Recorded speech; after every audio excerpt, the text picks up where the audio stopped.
আমরা বাংলাদেশে লাস্ট কয়েকদিনে বিভিন্ন অনাকাঙ্ক্ষিত ঘটনা দেখতে পাচ্ছি এবং এই ঘটনাগুলোকে কেন মনে হয় যে এই ঘটনাগুলো কিছু কালপ্রিটের চক্রান্তের বা ষড়যন্ত্রের অংশ।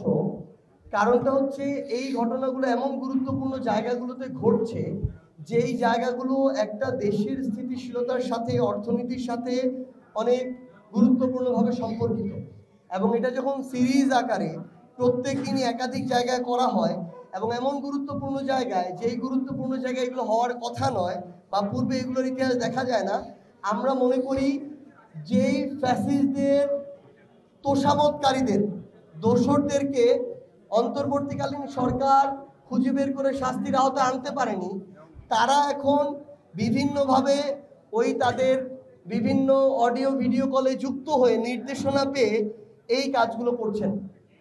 এই জায়গায় গুরুত্বপূর্ণভাবে তদন্ত করা উচিত এবং অন্তর্বর্তীকালীন সরকারের সুশীল মনোভাব, দয়াপ্রবণ মনোভাব থেকে বের হয়ে যারা অপরাধী তাদের বিরুদ্ধে ব্যবস্থা নিতে হবে।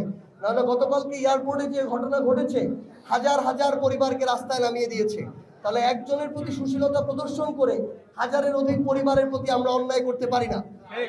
আমরা অন্তর্বর্তীকালীন সরকারকে একটু শক্ত এবং দৃঢ়ভাবে ব্যবস্থা নিতে দেখতে চাই, তাহলে নির্বাচনকালীন সময়ে তাদের প্রতি রাজনৈতিক দল এবং জনগণের একটা আস্থা তৈরি হবে। সর্বশেষ রংপুর, আমাদের অভাগা রংপুর, এই উত্তরবঙ্গ স্পেশালি রংপুর বিভাগ বিগত বছরগুলোতে বরাবরই তাদের জায়গা থেকে বঞ্চিত হয়েছে। উন্নয়ন বাজেটের জায়গায় শূন্য শূন্য লেখা ছিল, এরকমও আমরা দেখেছি। এখানে আমাদের একটা বিশ্ববিদ্যালয়, বেগম রোকেয়া বিশ্ববিদ্যালয়, আমাদের ভাই শহীদ আবু সাইদ, যেখান থেকে অভ্যুত্থানের আরেকটা অধ্যায় শুরু হলো, সেই বিশ্ববিদ্যালয়ে গিয়ে দেখেন বিশ্ববিদ্যালয়ের একটা কেন্দ্রীয় অডিটোরিয়াম নাই। এরকম হচ্ছে এই রংপুরের চিত্র। আপনি রাস্তাগুলো দেখেন, এখনো 4 লেন রাস্তা হয় নাই। আপনি শহরের রাস্তাঘাট অবকাঠামো দেখেন, এক একটা যা ইচ্ছা তাই অবস্থা। আশেপাশের নদী নালা খালবিল যেগুলো ছিল, 2-1টা লোক দেখানো বাদ দিয়ে বাকিগুলো সবগুলো ধীরে ধীরে মরে যাচ্ছে।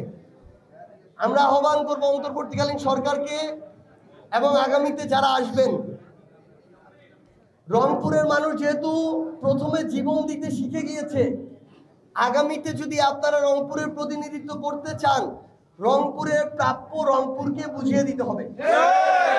যদি না দেন, রংপুরকে নিয়ে রাজনীতি করার চিন্তা বাদ দেন। প্রয়োজনে রংপুরের মানুষ আলাদাভাবে তাদের জায়গা থেকে সিদ্ধান্ত নিবে যে আগামীর রাজনীতিতে রংপুর কোনো নতুন ভূমিকায় অবতীর্ণ হবে কিনা, রংপুর কোনো নতুন অপশন বেছে নিবে কিনা।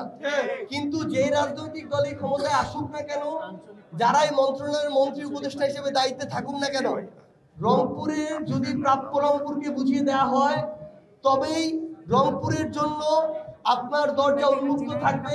না হয় রংপুরের মানুষ ঠিক করবে আপনি রংপুরে কতটুকু গ্রহণযোগ্য হবেন, আপনার আশ্রয় রংপুরে হবে কি হবে না।